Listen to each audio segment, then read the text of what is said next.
The Chicago skyline glittered against the October twilight as my husband Marcus drove us toward the restaurant where we'd had our first date 11 years ago. 10 years of marriage tonight. The 10th anniversary. A milestone that felt both significant and fragile, like the metal it represented. "You look beautiful," Marcus said, glancing over at me from the driver's seat. His hand rested on my thigh, warm and familiar. "That dress is perfect on you." I smiled, smoothing the navy blue silk. At 42, I'd learned what worked for my body. Classic lines, quality fabric, understated elegance. "Thank you. You clean up pretty well yourself." He did.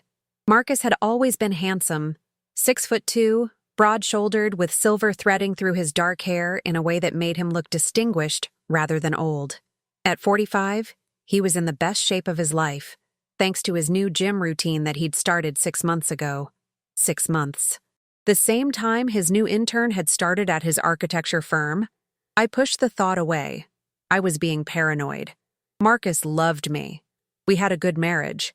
We'd weathered the storm of my miscarriage 3 years ago, the stress of my demanding career as a federal prosecutor, his long hours building his firm. We were solid, weren't we? His phone, sitting in the cup holder between us, lit up with a text. I glanced down out of habit. "Sienna Hayes. Can't wait for Monday." My stomach clenched. Sienna Hayes, the 24-year-old intern who'd joined Marcus's firm in April, the one he mentioned constantly. Sienna has such fresh ideas about sustainable design. Sienna's presentation to the client was impressive. Sienna's energy is really revitalizing the team. Sienna, Sienna, Sienna. Marcus didn't seem to notice the text. He was focused on navigating through downtown traffic, humming along to the jazz playing softly on the radio. Can't wait for Monday. What was Monday? What was happening Monday that his intern couldn't wait for? "Marcus," I said carefully, "what's on your schedule for Monday?" "Oh, the usual. Few client meetings, design review for the lakefront project." "Why?" He was lying, or omitting. I could always tell, after 16 years together, 6 dating, 10 married. I knew his tells. The slight tightening around his eyes, the way his hand gripped the steering wheel just a bit harder. "Just curious." "Busy week ahead for me, too. That corruption trial starts Tuesday." "Right. The Alderman case. You ready for it?" We made small talk for the rest of the drive, but my mind was spinning. I kept glancing at his phone, waiting for another message. Nothing came. Marcus pulled up to the valet at Alinea, one of Chicago's most prestigious restaurants. He'd made the reservation months ago, probably spending a fortune for this anniversary dinner. "Ready to celebrate a decade of putting up with me?" he joked, coming around to open my door. "It's been a challenge," I teased back, taking his offered hand. Inside, the restaurant was hushed and elegant, the kind of place where each course was a work of art. We were seated at an intimate table, and Marcus ordered champagne. "To 10 years," he said, raising his glass once it arrived. "To my brilliant, beautiful wife. To the best decade of my life." I clinked my glass against his, studying his face. He looked sincere, loving. Maybe I was wrong. Maybe "Can't wait for Monday" was about a work project. Maybe I was letting my prosecutorial mind see conspiracies where there were none. We ordered the tasting menu and the courses began arriving, each more inventive than the last. Marcus was attentive, asking about my upcoming trial, sharing stories from his week. He seemed relaxed, happy, but his phone sat on the table face down. He never put his phone face down unless he was hiding something. Halfway through the meal, he excused himself to use the restroom. The moment he was out of sight, I reached for his phone. My hand hovered over it for a moment. Was I really going to do this? Violate his privacy based on one ambiguous text message? Yes. Yes, I was. I knew his passcode. 10:15. Our wedding date.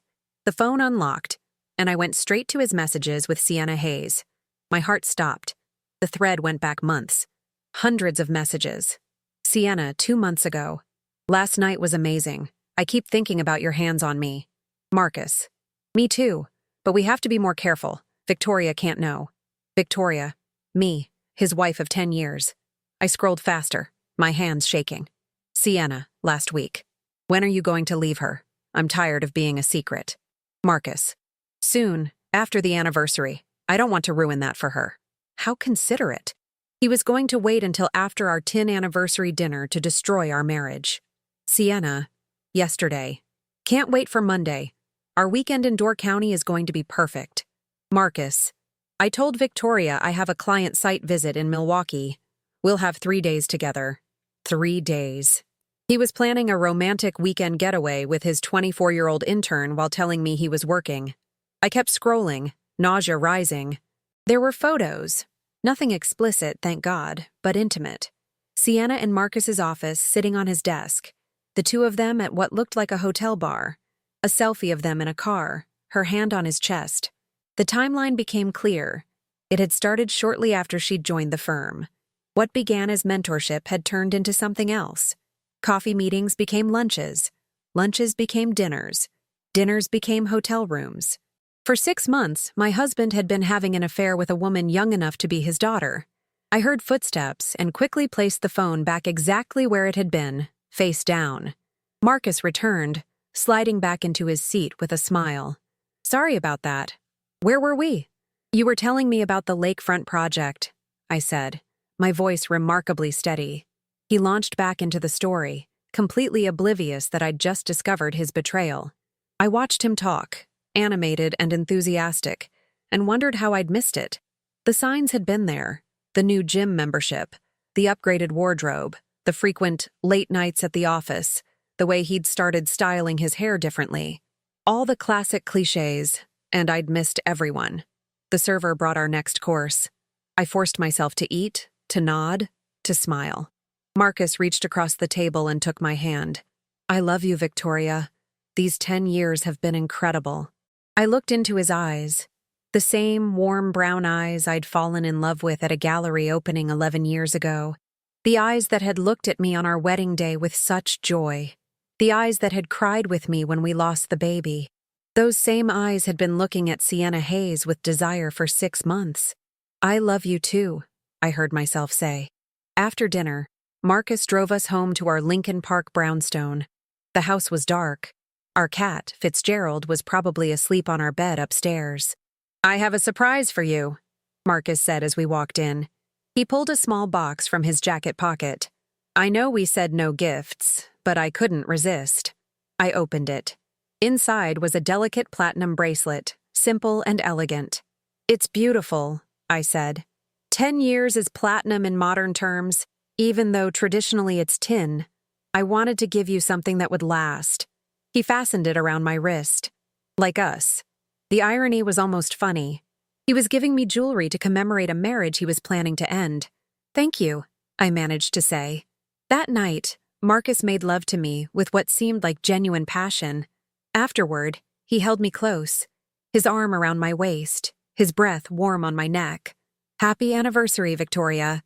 Happy anniversary. I lay awake long after he'd fallen asleep, staring at the ceiling, my mind racing. What was I going to do? Confront him now? Wait until Monday when he was supposed to leave for his business trip? Catch them together in Door County? The prosecutor in me kicked in. I needed evidence. I needed a plan. I needed to be smart about this. Around 2 a.m., I carefully extracted myself from Marcus's embrace and went downstairs to my home office. I pulled out my laptop and started documenting everything. I took screenshots of the text messages I'd seen. Thankfully, I had an excellent memory for details, a skill honed by years of trial work. I wrote down dates, times, names. I pulled up our credit card statements online and found the charges that now made sense. Expensive dinners I'd assumed were client meetings, hotel rooms in suburbs where he'd claimed to have site visits. By 4 a.m., I had a file. A case, really. The evidence was damning. I also looked up Illinois divorce law. I knew the basics from my legal training, but I needed specifics. Illinois was a no-fault state, but evidence of adultery could impact property division and potentially spousal maintenance. Not that I needed Marcus's money. As a federal prosecutor, I made $165,000 a year. The brownstone was in both our names, bought with money we'd both contributed. We had no children, no complicated custody issues. This should be clean, quick, but it wouldn't be. Because even though I was furious, even though I felt betrayed and humiliated, part of me still loved him. Part of me wanted to believe this was fixable. That part of me was an idiot. At 6 a.m., Marcus's alarm went off. I heard him get up, shower, start his Saturday morning routine. I stayed in my office, pretending to work on trial prep. "Victoria?" he called down. "Want to get breakfast at that place you like in Wicker Park?" "Sure," I called back. "Give me 20 minutes. At breakfast, Marcus was cheerful and affectionate. He held my hand across the table. He made plans for the following weekend, a showing at the Art Institute, maybe a walk along the lakefront if the weather held. Plans he had no intention of keeping because he'd be leaving me by then. "What's your Monday look like?" I asked casually, sipping my coffee. "Pretty standard. Morning meeting with a client in Milwaukee, might stay overnight to tour a potential site Tuesday morning." The lies came so easily to him, so smoothly. "Sounds good. I'll probably work late on trial prep anyway." That afternoon, while Marcus was at his office, catching up on some designs, I called my best friend Diane. "Happy anniversary," she said when she answered. "How was dinner?" "Diane, I need to see you." "Now, can I come over?" The shift in my tone must have alarmed her. "Of course. Is everything okay?" "No, nothing is okay." At Diane's condo in River North, I told her everything. She listened, her expression darkening with every detail. "That son of a bitch," she said when I finished. "A 24-year-old intern? He's such a cliché." "I know. What are you going to do?" "I don't know yet. Part of me wants to confront him immediately. Part of me wants to wait until Monday, show up in Door County, catch them together. And the prosecutor part of you wants to build an airtight case, document everything, and destroy him in divorce court." Diane poured us both wine. "Victoria, you're one of the most strategic people I know. What does your gut tell you?" I thought about it. What did I want? Justice? Revenge? Or just to end this with my dignity intact? I want him to know that I know, but I want to control when and how that happens. I don't want to give him the satisfaction of thinking he fooled me until he was ready to confess. "So what's your play?" An idea was forming. Risky, maybe petty, but satisfying. Monday morning, when Marcus leaves for his business trip, I'm going to text Sienna from his phone. I'm going to find out where they're really meeting, and I'm going to be there when he arrives. That's bold. He took my trust and threw it away. He planned to ruin our anniversary weekend by leaving me the following Monday. The least I can do is ruin his romantic getaway. Diane raised her glass. "To strategic revenge." "To dignity," I corrected. "This isn't about revenge. It's about making sure he knows he didn't get away with it." Sunday passed in a blur of forced normalcy. Marcus and I went to the farmer's market, had lunch with his parents, who gushed about how wonderful it was that we'd been married 10 years, and spent the evening watching a movie. The whole time I was planning, thinking, preparing for Monday. That night, as we got ready for bed, Marcus's phone buzzed. I saw him check it quickly, then smile. "Work email," he said. "Nothing important." But I knew it wasn't work. It was probably Sienna, confirming details for tomorrow. I climbed into bed next to the man I'd been married to for 10 years, the man I'd loved for even longer, and I felt absolutely nothing. Well, that wasn't true. I felt anger, betrayal, hurt. But I also felt something unexpected, relief. Because however this ended, at least I'd know the truth. At least I wouldn't be living in ignorance anymore. At least I'd get to choose what came next. Monday morning arrived gray and drizzly, typical October weather in Chicago.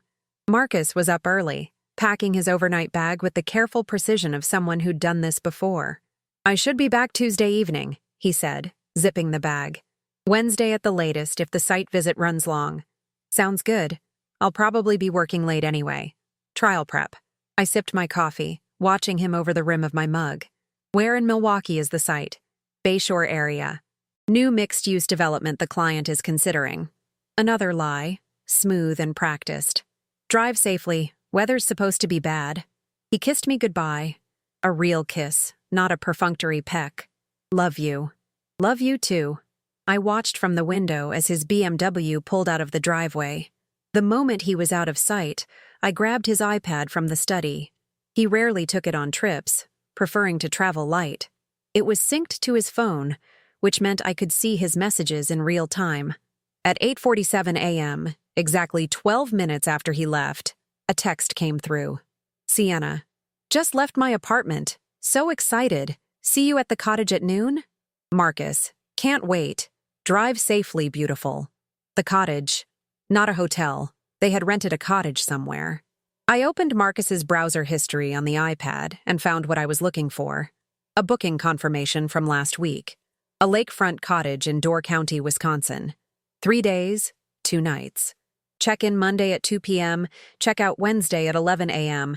The cottage was in Fish Creek, about 4 hours north. If Marcus was meeting Sienna at noon, he was probably stopping somewhere first. I texted Sienna from Marcus's phone. Me, as Marcus. Hey, running a bit behind. Can you text me the address of the cottage again? Want to make sure I have it in my GPS? 3 dots appeared immediately. Sienna. Of course. 4892 Peninsula Players Road, Fish Creek. The key code is 1824. Can't wait to have you all to myself. Perfect. I called my office and told them I needed personal time through Wednesday. Family emergency. As a senior prosecutor with an excellent track record, I rarely took time off, so they didn't question it. Then I called Diane. I'm doing it. I'm driving to Door County. Are you sure? Victoria, this could get messy. I'm sure. I need to see his face when he realizes I know. I need him to understand that he didn't fool me. Do you want me to come with you? I considered it. No, this is something I need to do alone. But thank you. Call me if you need anything. And Victoria, don't do anything that could jeopardize your career. You're too smart to let him drag you down. I won't. This is just about confrontation, not revenge. I packed a bag. Practical clothes, toiletries, my laptop. I also grabbed the file I'd compiled with screenshots and credit card statements. Evidence, in case I needed it. The drive to Door County was long and gave me too much time to think. About the first time I'd met Marcus at that gallery opening. About our wedding on a crisp fall day. My father walking me down the aisle.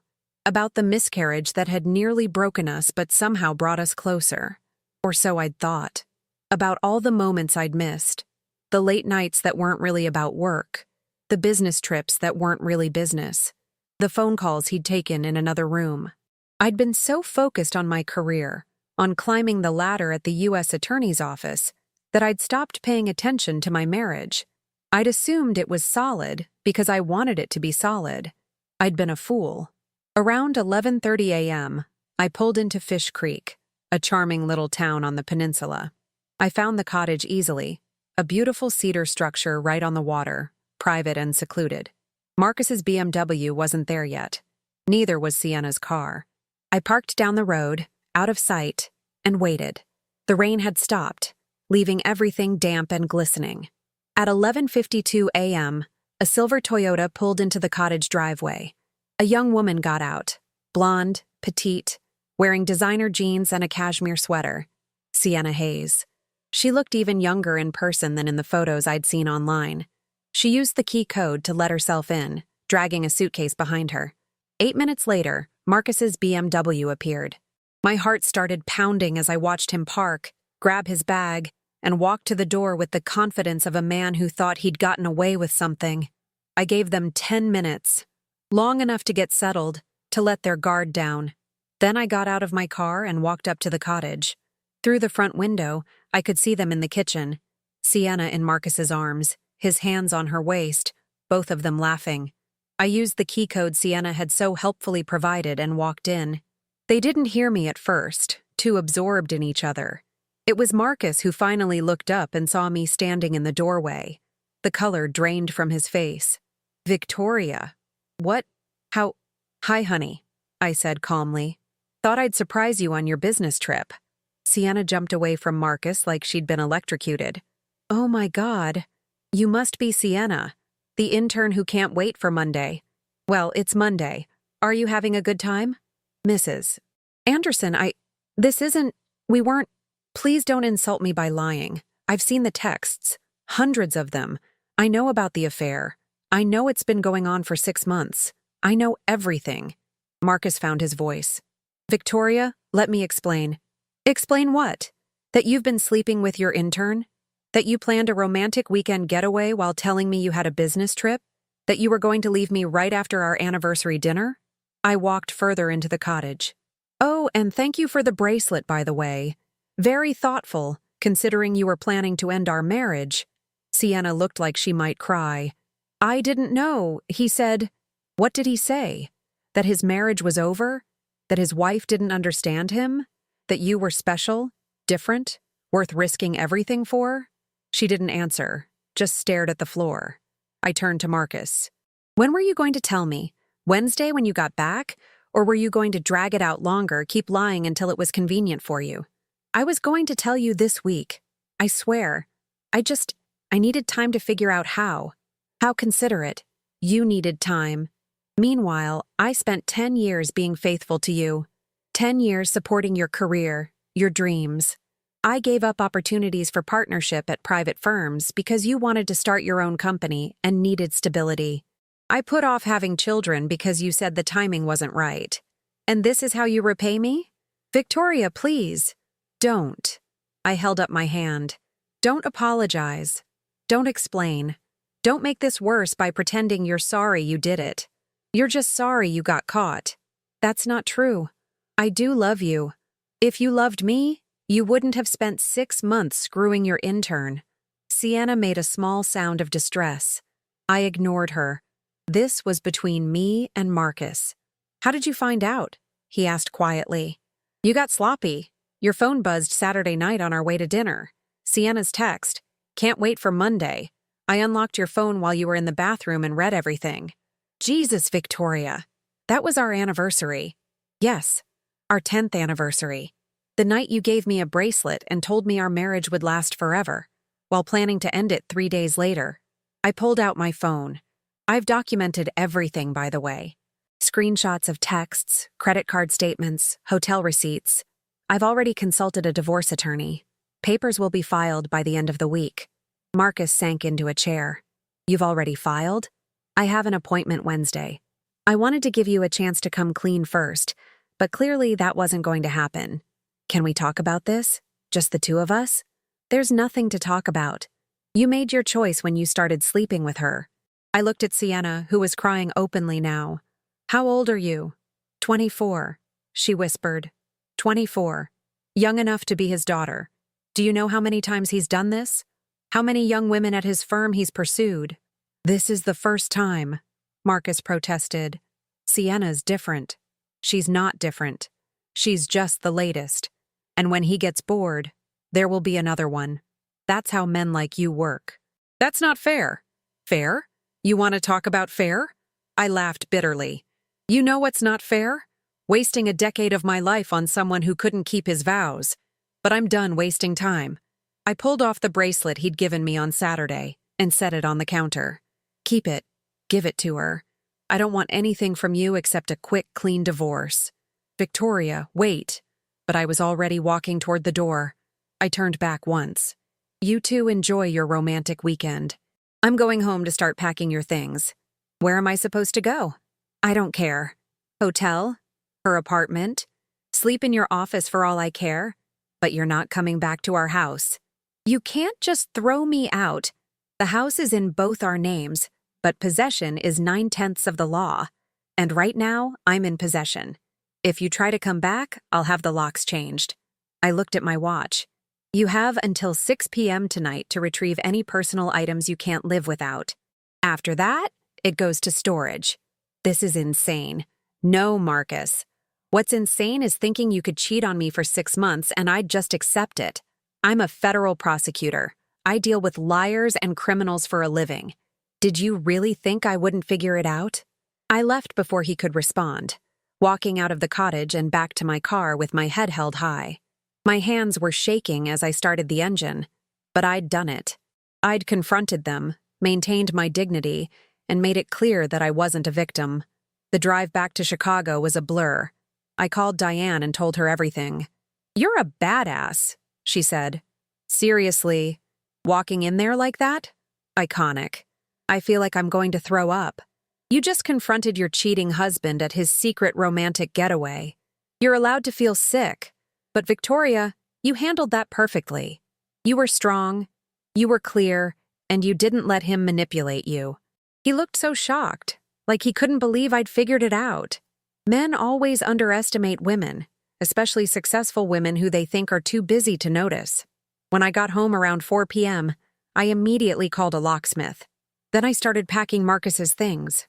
Clothes, toiletries, personal items. Everything went into boxes that I stacked in the garage. At exactly 6 p.m., Marcus pulled into the driveway.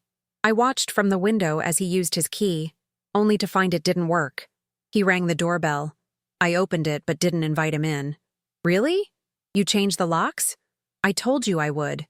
Your things are in the garage. Victoria, can we please talk about this? Like adults? We are talking like adults.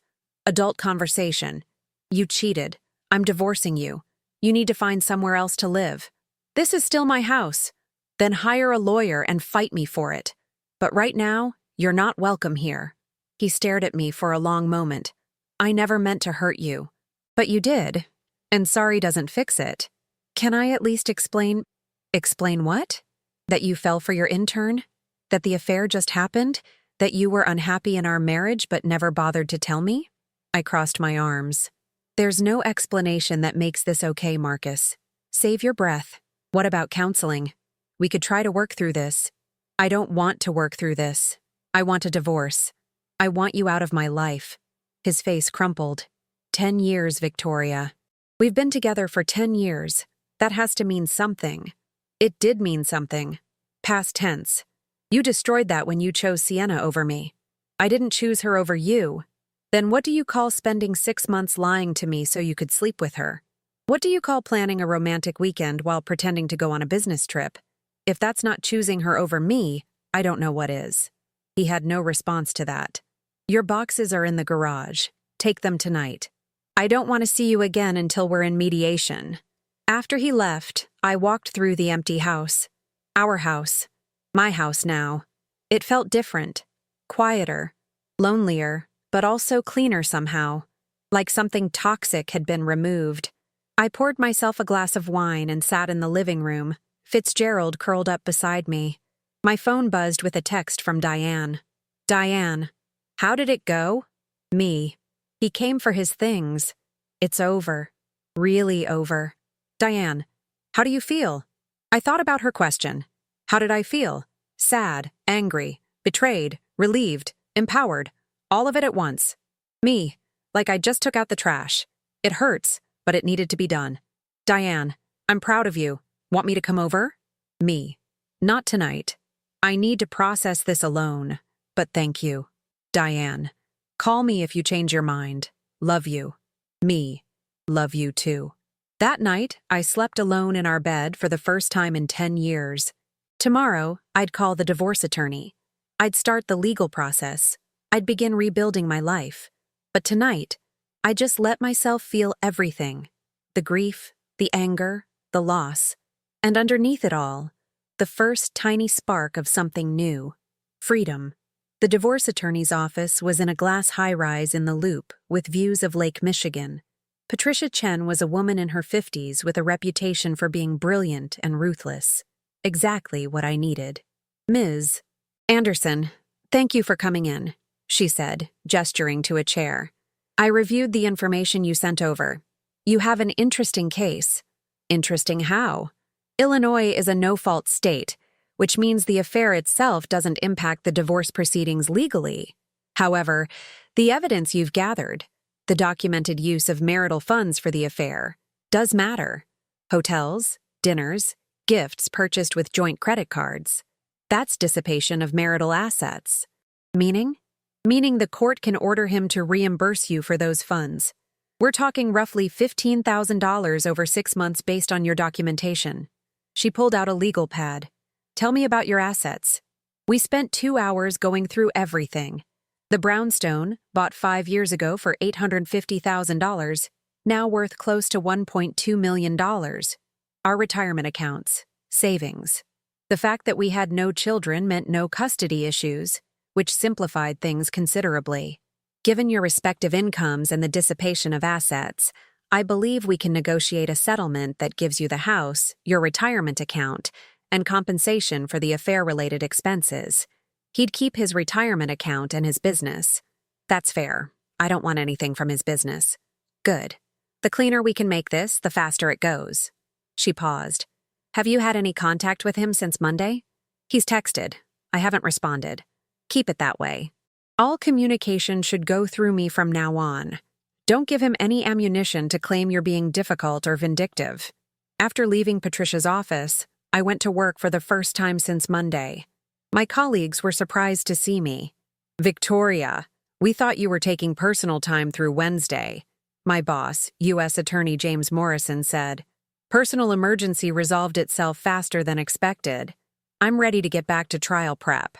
In the privacy of my office, I dove into work, reviewing witness statements, preparing cross-examination questions, building the case against the corrupt alderman who'd taken bribes from developers.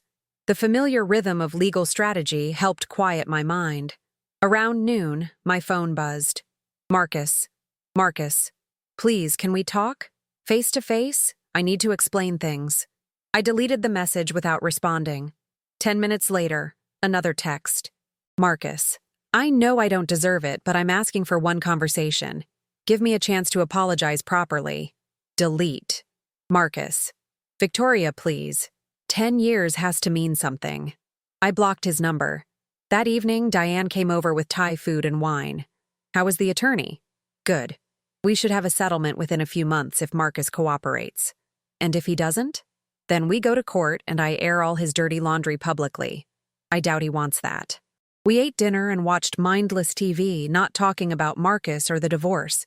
Just being together, the way we'd been friends for 15 years, since law school, through our first jobs, my wedding, her messy breakup with her ex-fiancé. Can I ask you something? Diane said during a commercial break. Of course. Do you regret marrying him, given how it ended? I thought about it. No. I regret that he turned out to be someone who could betray me like that.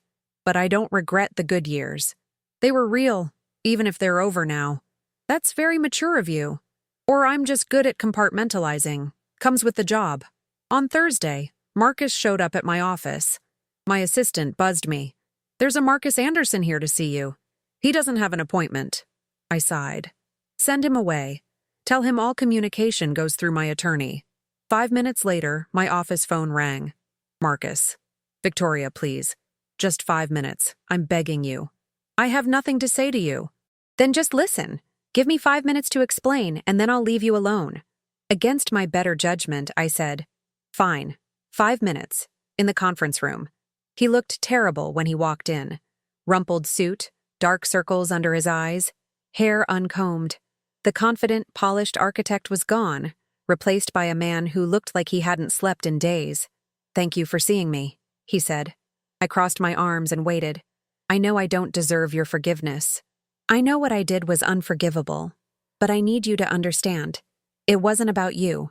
You're brilliant, successful, beautiful. You didn't do anything wrong. Then why did you cheat? He slumped in a chair.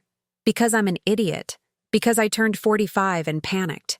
Because Sienna made me feel young and exciting, and like I wasn't just the boring husband of a successful prosecutor. He looked up at me. I was selfish and stupid, and I threw away the best thing in my life for an ego boost. Is this supposed to make me feel better? That you destroyed our marriage because of your midlife crisis? No. I'm just trying to be honest. You asked why, and that's why. Are you still seeing her? No. I ended it Tuesday. Told her it was a mistake, that I wanted to fight for my marriage. Convenient timing. Right after you got caught. I know how it looks. But Victoria, I love you. I want to fix this. I'll do anything. Counseling, therapy, whatever you need. I studied him. This man I'd loved for so long. Now looking broken and desperate. Part of me wanted to believe him, wanted to think we could work through this. But I'd seen too many cases like this in my career. The cheating spouse who only wanted to reconcile after getting caught. The promises of change that never materialized. The cycle of betrayal and forgiveness that just led to more betrayal. No, I said quietly. No, no, I don't want to fix this. I want a divorce. I want you to sign the settlement agreement when it's ready and move on with your life. Victoria, your 5 minutes are up. Please leave. Can I ask one more question? I waited. If I had told you the truth Monday morning, before you caught us, would you have given me a second chance? I don't know. Maybe. But you didn't tell me the truth. You got caught. And that's what I can't forgive. Not the affair itself, but the months of lying, the planning. The way you looked me in the eye on our anniversary and promised forever while planning to leave me 3 days later. I understand. He stood up slowly. I'm sorry, Victoria, for all of it. I hope someday you can forgive me. I forgive you now, but that doesn't mean I want to stay married to you. After he left, I sat alone in the conference room for a long time. Forgiveness, I was learning, didn't require reconciliation. I could forgive Marcus for being weak, for making terrible choices, for breaking my heart, but I could also choose to move forward without him. That weekend, I started the process of reclaiming my space. I hired a designer to help redecorate the bedroom. I donated Marcus's remaining clothes to charity. I had a locksmith install a new security system. I also did something I'd been putting off for years. I called my mother. We'd been estranged since my wedding, when she'd told me Marcus wasn't good enough for me, that I was making a mistake. I'd been so angry, so convinced she was wrong. We'd barely spoken in 10 years. Victoria? She sounded shocked when she answered. Hi, Mom. Is everything okay? Not really. Marcus and I are getting divorced. He had an affair. Silence. Then, I'm sorry, sweetheart. I know that doesn't help, but I am. You were right about him, all those years ago. You saw something I didn't. I didn't want to be right. I wanted you to be happy. We talked for an hour. Really talked, for the first time in a decade. She told me about her life in Phoenix, her garden, her book club. I told her about my career, the trial I was preparing for, my plans for the house. Will you come visit? She asked. For Thanksgiving? I'd like that. After we hung up, I felt lighter. Another piece of my life clicking into place. Over the next few weeks, I threw myself into work. The corruption trial started, and it was complex, demanding every ounce of my focus. 12-hour days, intense cross-examinations, mountains of evidence to organize. It was exactly what I needed. Marcus texted occasionally through Patricia, asking about dividing photos, inquiring about Fitzgerald. I kept the cat, trying to negotiate small details. I let Patricia handle it all. In early November, the settlement was finalized. Marcus signed without contest. The brownstone was mine. Our assets were divided fairly. It was done. Congratulations, Patricia said when we finished the final paperwork. You're officially divorced. That was fast. Illinois law requires a 6-month waiting period from filing to finalization, but we filed immediately and he didn't contest, so it moved quickly. She shook my hand. Good luck, Victoria. Something tells me you're going to be just fine. That night I had dinner with Diane to celebrate, or mourn, or whatever this was. How do you feel? She asked. Free, sad, relieved, angry, all of it. I sipped my wine. But mostly free. What's next for you? I thought about it. Focus on my career. Reconnect with my mom. Maybe travel. I've always wanted to see Italy. You should do it. Take a real vacation. You've earned it. Maybe after this trial ends. The trial did end, 3 weeks later, with a conviction. The corrupt alderman was going to prison, and I'd successfully prosecuted one of the most high-profile cases of my career. James Morrison called me into his office afterward. Outstanding work, Victoria. The kind of work that gets noticed. Thank you. I'm recommending you for Chief of the Criminal Division. The position opens in January. Interested? Chief of the Criminal Division. It was a huge promotion. More responsibility, more visibility, a significant raise. Absolutely. Thank you for the recommendation. You've earned it. Your work speaks for itself. Walking out of his office, I felt a surge of pride. This, my career, my achievements, was something Marcus couldn't touch. This was mine. In December, I flew to Phoenix for Thanksgiving with my mother. It was awkward at first, but we found our rhythm. She didn't ask about Marcus except to confirm that the divorce was final. Instead, we talked about the future. "Have you thought about dating again?" she asked over Thanksgiving dinner. "Not really. I'm enjoying being single." "You say that now. But, Victoria, you're 42. If you want children, I don't think I do anymore. The miscarriage changed something for me. And watching friends struggle with fertility in their 40s, I think that ship has sailed." "And you're okay with that?" "I am. I have my career. I have good friends. I have a life I'm proud of. I don't need a husband or children to feel complete." She squeezed my hand. "Then I'm happy for you." Back in Chicago, I spent the holidays quietly. Diane invited me to her family's Christmas celebration, and I went, grateful for the distraction and the warmth of people who cared about me. On New Year's Eve, I was home alone with Fitzgerald, watching the countdown on TV.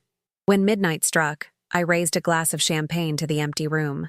"To new beginnings," I said out loud. "To freedom. To choosing myself." The promotion to Chief of the Criminal Division was announced in January, and with it came a new office, a new team, and new challenges. I threw myself into the work with renewed energy. "You're different," Diane observed over lunch one day in February. "Lighter somehow. I feel different, like I'm finally living my own life instead of the life I thought I was supposed to live. The divorce was good for you. The divorce was terrible for me. But the aftermath, rebuilding, rediscovering myself, that's been good." In March, 6 months after the divorce was finalized, I did something spontaneous. I booked a 2-week trip to Italy, Rome, Florence, Venice, the Amalfi Coast. Solo travel, something I'd never done before. "Are you sure you want to go alone?" my mother asked when I told her. "Positive. I need to prove to myself that I can." Italy was transformative. I wandered through ancient ruins, stood in awe of Renaissance art, ate incredible food, and met interesting people from around the world. I felt independent, capable, free. In Florence, I met a man named Luca at a wine bar. He was Italian, charming, easy to talk to. We had dinner together, walked through the city at night, kissed under the stars. "You are beautiful," he said in accented English. "Why are you traveling alone?" "Because I wanted to prove I could." "And have you?" "Yes. Definitely yes." It wasn't serious. We both knew it was just a vacation romance. But it felt good to be desired, to connect with someone new, to remember that there was life after Marcus. When I returned to Chicago, I felt renewed. The brownstone no longer felt like the place where my marriage had ended. It felt like my home, decorated to my taste, filled with my things, a sanctuary I'd created. In April, I ran into Marcus at a legal conference. We were both attending a session on federal prosecution standards. He saw me first and tried to wave, but I pretended not to notice and sat on the opposite side of the room. During the break, he approached me anyway. "Victoria, you look great." "Thank you. How have you been?" "Good. Busy with work." "You?" "Okay. The firm's doing well. I'm seeing someone. It's not serious. Just wanted you to know in case you heard through mutual friends. I hope you're happy." "Are you? Happy?" I thought about my life, the promotion, the trip to Italy, the rebuilt relationships with my mother and old friends, the peace I felt living alone. "Yeah, I actually am." He looked relieved. "Good. That's good. I'm glad." We stood in awkward silence for a moment before I excused myself and returned to the conference room. The encounter didn't hurt the way I'd expected it to. I felt nothing. No anger, no longing, no residual feelings at all. I'd finally reached the indifference Dr. Martinez had told me about, the sign that I'd truly healed. In June, a year after discovering the affair, Diane threw me a divorce anniversary party. "We're celebrating your freedom," she announced, handing me a glass of champagne. 1 year since you kicked Marcus out and started your real life." The party was full of women I'd met over the past year, colleagues from work, friends from my watercolor class, I'd started painting again, women from my book club, strong, independent women who'd built lives they were proud of. "Speech!" someone called out. I stood up, feeling slightly self-conscious. A year ago, I thought my life was ending. I'd just discovered my husband's affair, confronted him at his secret romantic getaway, and started divorce proceedings. I felt betrayed, humiliated, lost. Everyone was listening intently. But this year has taught me something important. The end of my marriage wasn't the end of my life. It was the beginning of my real life. The life where I make my own choices, where I pursue my own dreams, where I'm not trying to be the perfect wife or support someone else's ambitions at the expense of my own. I raised my glass. So thank you, all of you, for supporting me through this year, for reminding me who I am, for celebrating my freedom instead of mourning my marriage. Here's to new beginnings. We toasted, and I felt overwhelmed with gratitude. These women, this community I'd built, were more valuable than any marriage could have been. Later that night, after everyone had left, Diane and I sat on my back deck with the last of the wine. "You really have changed," she said. "A year ago, you were devastated. Now look at you." I had to change. Staying the same would have meant staying stuck. Do you ever think about dating seriously? Maybe finding someone new? Sometimes. But I'm not in a rush. I'm enjoying being alone, being independent. If someone comes along who enhances my life rather than complicating it, great. But I'm not looking. That's very healthy. I learned it the hard way. In August, I got an unexpected email from Sienna Hayes. "Dear Ms. Anderson, I know this email is probably unwelcome, and I completely understand if you delete it without reading. But I felt I needed to reach out and apologize properly for my role in hurting you. What I did was wrong.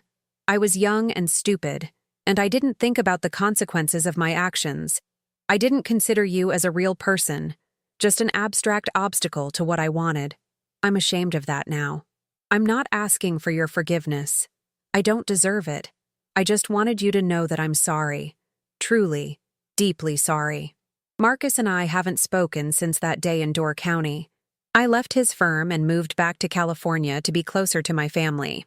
I'm seeing a therapist to work through why I made such terrible choices. I hope you're doing well. From everything I've learned about you, you're an incredible woman who deserved so much better. Sincerely, Sienna." I read the email 3 times, sitting with my complicated feelings, anger that she'd participated in betraying me, sympathy for a young woman who'd made a mistake, gratitude that she'd had the courage to apologize. I didn't respond, but I appreciated the gesture. In September, 2 years after my 10th anniversary dinner that had changed everything, I was invited to speak at a women's legal conference about work-life balance and career advancement. Standing at the podium in front of 300 female attorneys, I told my story, edited, professional, but honest. 2 years ago, I discovered my husband was having an affair. We divorced, and I had to rebuild my life from scratch. It was painful, terrifying, and ultimately the best thing that ever happened to me. I could see women in the audience nodding, relating. I'd spent 10 years making my career secondary to my marriage, supporting my husband's ambitions while putting mine on hold. When the marriage ended, I had to rediscover who I was outside of being someone's wife. I talked about the promotion, the travel, the friendships I'd deepened, the hobbies I'd rediscovered. The point isn't that divorce was good. It was awful. The point is that loss, properly processed, can lead to growth. I had to lose my marriage to find myself. And while I wouldn't wish that pain on anyone, I'm grateful for who I've become because of it. The applause was thunderous. Afterward, dozens of women approached me with their own stories of divorce, reinvention, and resilience. "Thank you for being so honest," one woman said, tears in her eyes. "I'm going through a divorce right now, and I feel like my life is over. You gave me hope that it might actually be a beginning." "It is," I assured her. "I promise, it is."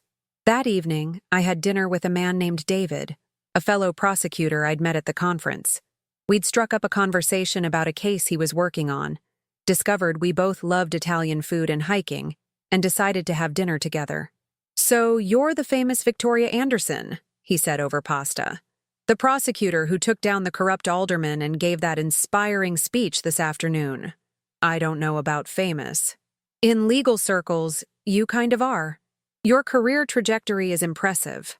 We talked for hours about work, about life, about his divorce 5 years ago, and how he'd rebuilt afterward.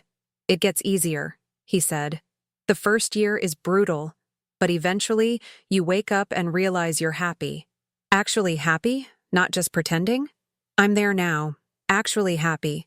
I can tell. You have this energy about you. Like you know exactly who you are and you're comfortable with it.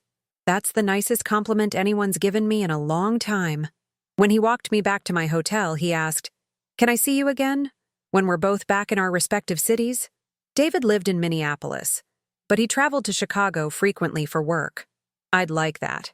Or, we exchanged numbers, and for the first time in 2 years, I felt genuinely excited about the possibility of something new.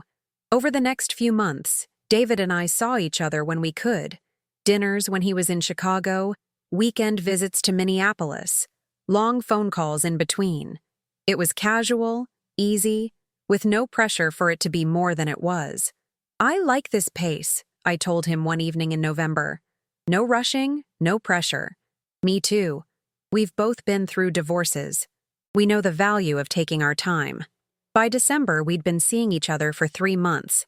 He invited me to spend New Year's with him in Minneapolis. "Just so you know, this isn't me pushing for anything serious," he said. "But I'd like to ring in the new year with you." I accepted. On New Year's Eve, at a party at David's friend's house in Minneapolis, I found myself reflecting on the past 2 years.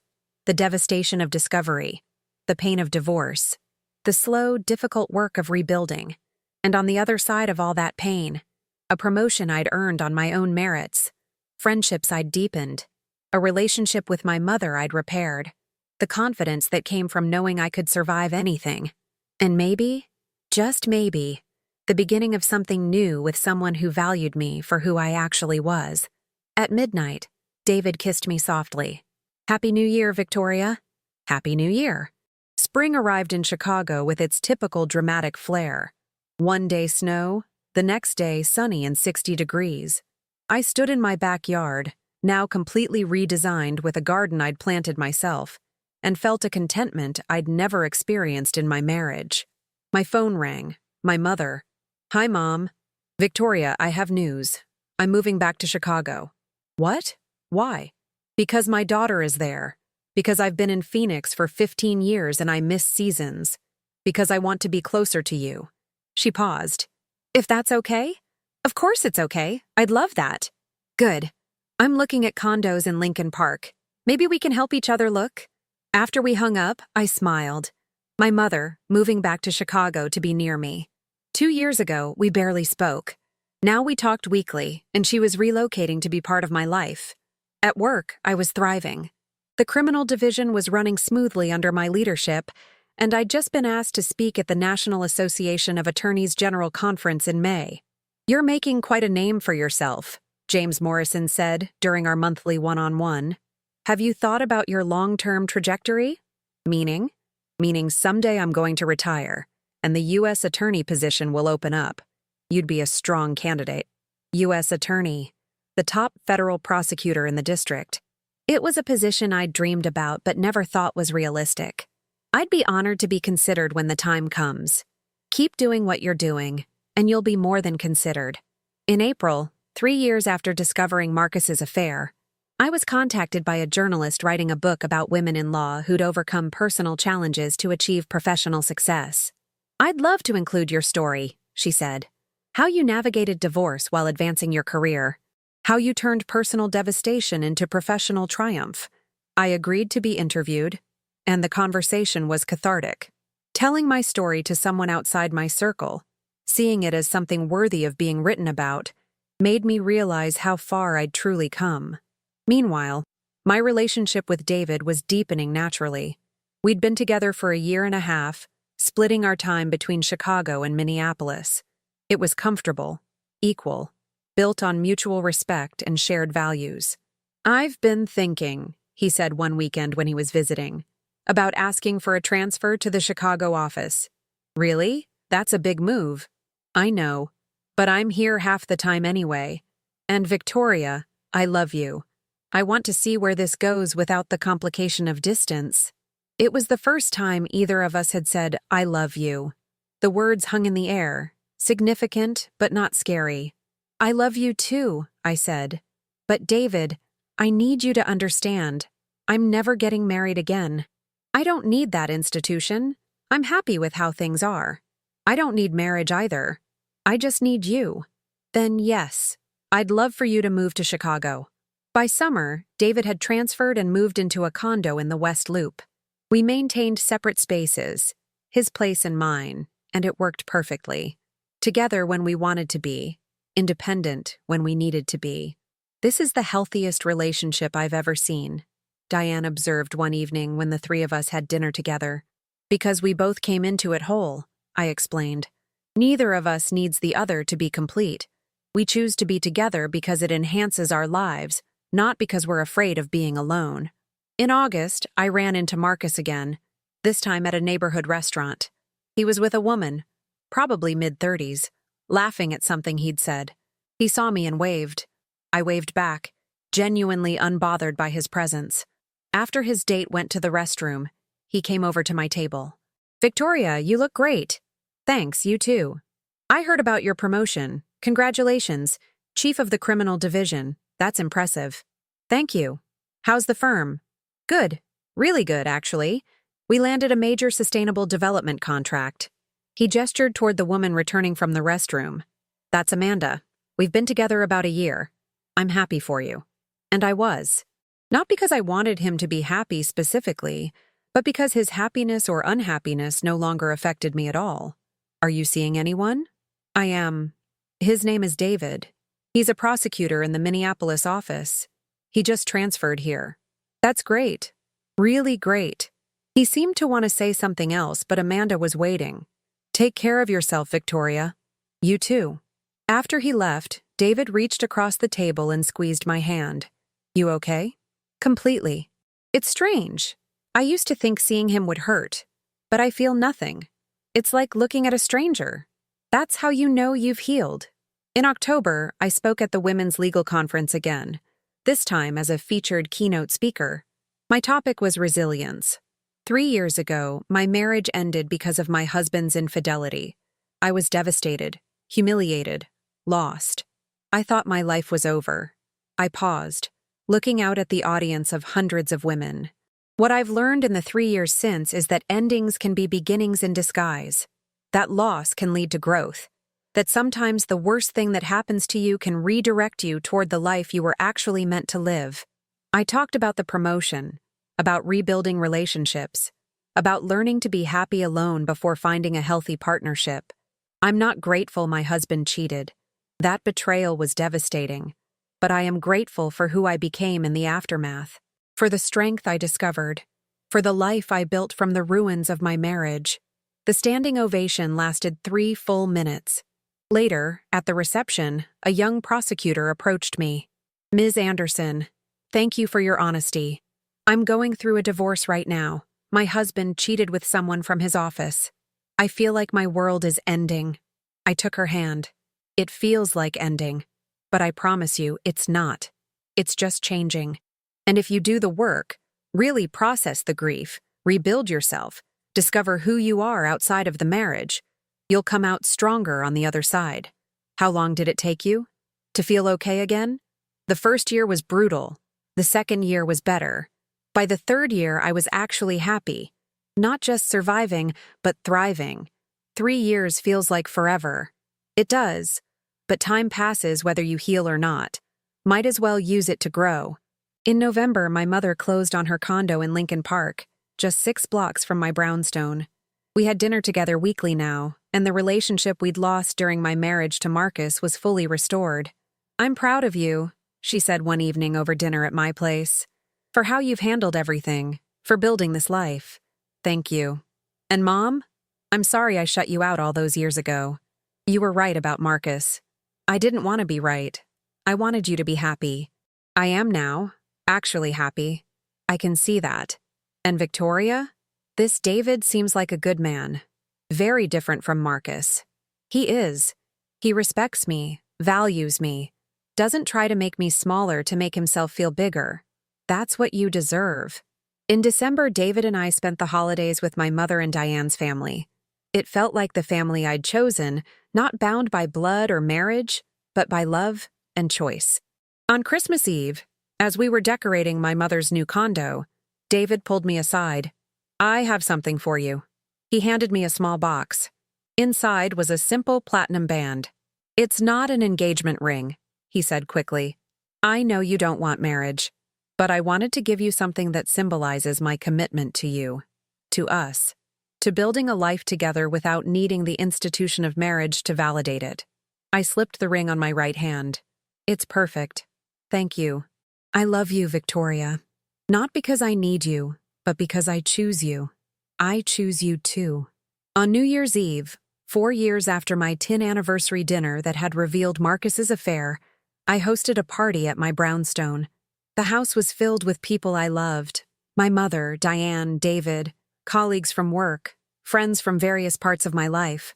At midnight, as we toasted to the new year, I looked around at the life I'd built, at the career I'd advanced, at the relationships I'd deepened or repaired, at the love I'd found, not desperate or codependent, but healthy and equal. "What are you thinking about?" David asked, wrapping his arm around my waist. How different my life is from what I'd planned. How the worst thing that happened to me led to the best things. Any regrets? I thought about Marcus, about the affair, about the pain of those early days after discovery. No, not anymore. I regret the time wasted, but I don't regret where I ended up. Later that night, after everyone had left, I stood alone in my living room, my space, filled with things I'd chosen, decorated to my taste, a sanctuary I'd created. Marcus's text from that October evening 4 years ago had changed everything. "Can't wait for Monday." My response, "Same place," had set in motion a confrontation that ended my marriage, but it had also freed me to pursue my career without apology, to build relationships based on mutual respect rather than obligation, to discover that I didn't need a husband to be complete. I was already whole. My phone buzzed. A text from an unknown number. Unknown. "Hi, Victoria. This is Marcus. I know we haven't spoken in a while, but I wanted to reach out. Amanda and I are getting married next month. I wanted you to hear it from me rather than through mutual friends. I hope you're well." I stared at the message for a moment, waiting for the sting of pain or jealousy. All I felt was mild curiosity and genuine well wishes. Me. "Congratulations. I wish you both happiness." Marcus.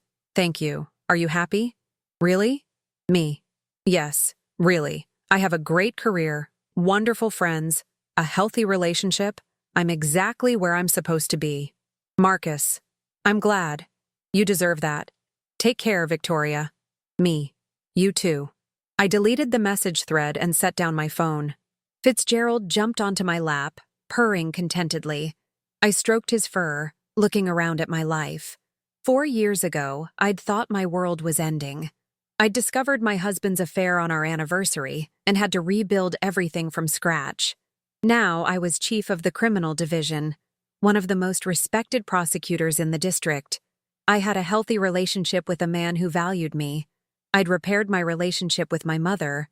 I had deep friendships and a life I'd consciously created rather than just accepted. Marcus's betrayal had broken me, but in breaking, I'd been able to rebuild myself into someone stronger, more authentic, more complete. I didn't thank him for the affair. Betrayal is never a gift, but I thanked myself for having the courage to walk away, for doing the hard work of healing, for refusing to settle for less than I deserved.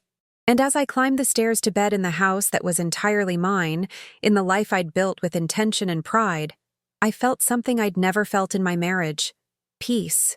Not the absence of conflict, but the deep, settled peace that comes from knowing exactly who you are and being completely okay with it. Marcus could have his new marriage, his new life. I had mine, and mine was exactly what I needed it to be.